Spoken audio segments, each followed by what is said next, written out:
Hey, I'm packing heat, and I'm not talking just about the heat that the ladies love. I'm talking about genuine heat. Made in America, 100% grade A, 45 caliber, shoot you, knock you down deader than a doornail, heat. I got a gun. That's right. And I carry this with me, or one like it, pretty much every day. Everywhere I go, everything I do, I have a gun. Now, is that because I'm some kind of a crazy psycho? No, it's because I'm a free American.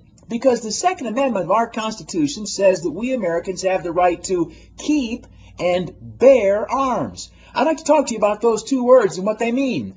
Keep means own. Bear means carry. The Constitution says I've got a right, you've got a right to keep and bear arms, to own and carry a gun. Well, pretty much every state, except all of them, Vermont the only exception, every state you have to have some kind of permit to carry a concealed handgun.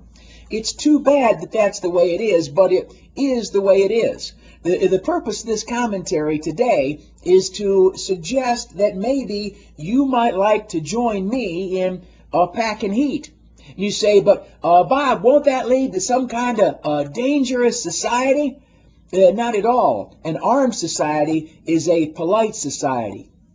Also, life, when it comes to your civil rights, is one of those use it or lose it kind of deals.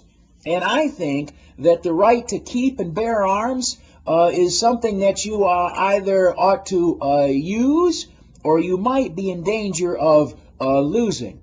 So my thought is that if good people like you and me, honest, law-abiding, patriotic Americans, if we avail ourselves of the right to keep and bear arms, the folks out in government who I think stay up late trying to think of ways to take away our rights, if they see there are a lot of us, they'll be less prone to pass more restrictions upon our freedom.